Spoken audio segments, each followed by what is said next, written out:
Topic is African American heritage on land and sea, and we're talking to Dr. TMorton-Young. And of course, Dr. Young, before we had our break, we were talking about some aspects of the Amistad incident as well as aspects of the international slave trade. And let's devote this segment to talking about the international slave trade, which will allow you not only to use the information that you have relative to slavery in North America, but it will also allow you to talk about some of the other aspects of slavery in South America as well. So let's talk. Let's have you to now talk about the international slave trade from that perspective. As I point out in my book, Discovering Your African Ancestors, slavery was a part of the economic system of years past. It was said that in Africa even slaves had slaves. But that was before the coming of the discussions of human rights, etc. Slavery was a case of to the fittest goes the spoil.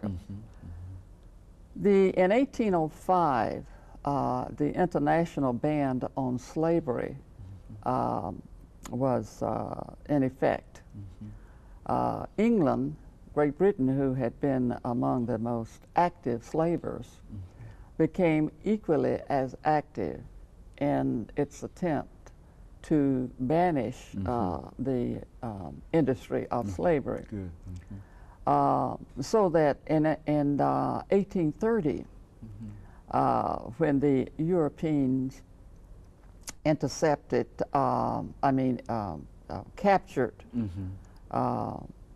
Sinbei, PA, whose name was sort of vulgated to Sinkay, and his comrades, they were actually violating international law.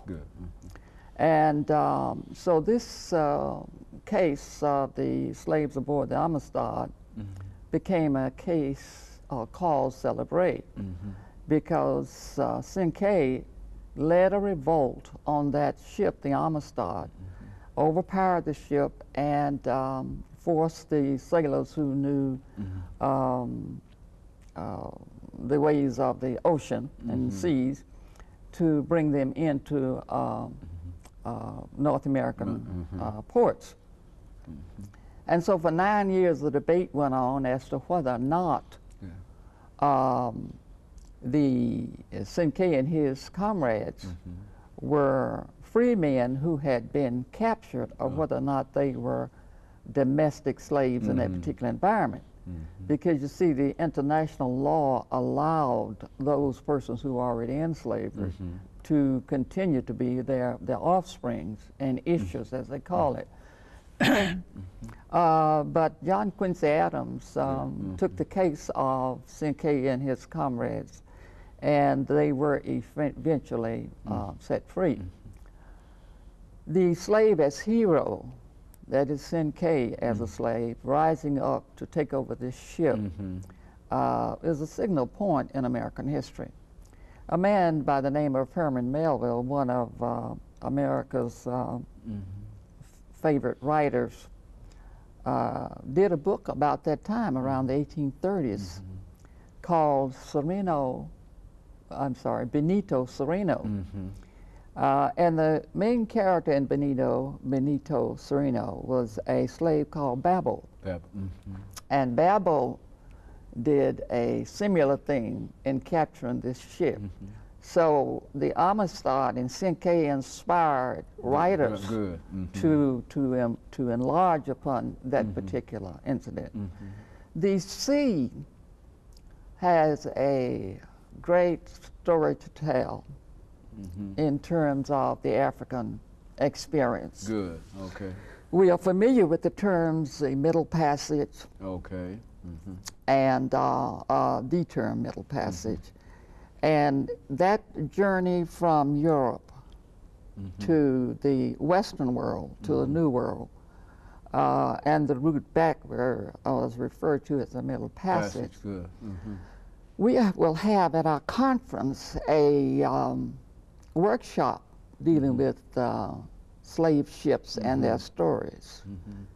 And there are some remarkable stories about slave ships, the Amistad being only one. for about 300 years, the so-called legal and illegal traffic went on. And over 50 million Africans during those 300 years set out on those ships for the New World. Those ships went to the Old World too. Some went to Europe, to Great Britain, some went to Portugal, some few went to Italy. But the larger portions went to Central and South America, where the great sugar cane industry was flourishing and was the backbone of the New World. And of course, eventually the trade moved into the Caribbean and the colonies. And the economy, world economy at that period was cushioned very heavily on the backs and the blood and the sweat of these captured Africans.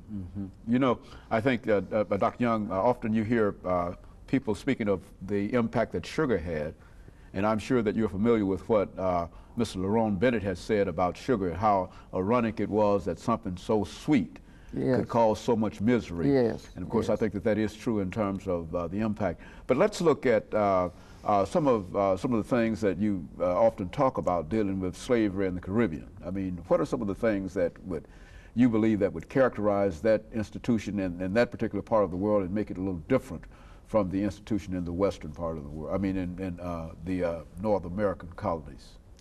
Well, of course, during the early years of slavery, the West Indies, the countries, colonies or whatever, were used as a, you might say, training ground for the captured Africans. And not only Africans, but also some American Indians were sent to the islands to be broken in. And if you saw the movie about Captain Ahab, I can't recall the name of that. Moby Dick? Moby Dick, yes. You remember Pequot was on board that ship. Well, Pequot's tribe was one of the Indians that were captured and sent to that particular place to be broken in. Dr. Young, let me interrupt you here for this final commercial break, and we'll be back with